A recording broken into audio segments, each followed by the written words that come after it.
বিলম্বে ইফতার করবেন না কখনো। এক নাম্বার, দেরি করে ইফতার করা নিষিদ্ধ। ইহুদিরা দেরি করে ইফতার করে। বিশ্বনবী বলেছেন, এই উম্মত যতদিন আগে আগে ইফতার করবে, এই উম্মতের কপাল থেকে কল্যাণ কেউ ছিনিয়ে নিতে পারবে না। চিল্লায় বলেন ঠিক কিনা? আজানের জন্য বসে থাকবেন না, সময় দেখবেন। স্থানীয় সময় যখন সূর্যাস্ত হওয়া মাত্রই বিসমিল্লাহ, খেজুর খেয়ে ফেলবো। 2 নাম্বার, রমাদানের পবিত্রতা বজায় রাখবো। কোনো তর্ক বিতর্ক অশ্লীলতায় আমরা জড়াবো না, ঝগড়া করবো না, সরাসরিও না, ফেসবুকেও না। কালে দিলে বলবেন ইন্নী ইমরুউন সায়েম, আমি রোজাদার। ব্যাড হ্যাবিট থাকলে রমাদানে এটা ছাড়ার মহা সুযোগ। স্মোকিং এর অভ্যাস আছে অনেকের, ঠিক কি না? করবেন না কেউ। যদি কারো থাকে, কে করে হাত তোলালাম না আমি। এই রমাদানে এই স্মোকিং হ্যাবিট থেকে আমরা বেরিয়ে আসবো, ঠিক কিনা বলেন? 3 নাম্বার, আমরা মিথ্যা বলবো না।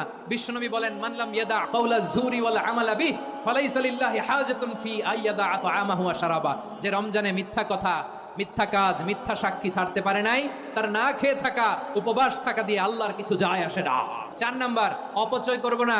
অপচয়কারী শয়তানের ভাই। আচ্ছা, যে শয়তানের ভাই ও নিজেও আরেকটা কি? শয়তান। যে শয়তানের ভাই ও নিজেও আরেকটা কি?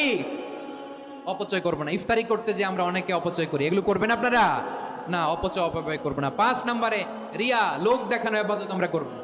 লোক দেখানোর জন্য নামাজ, রোজা, জিকির, তেলাওয়াত, দান সদকা এগুলো করলে আল্লাহর দরবারে এগুলো কবুল হবে।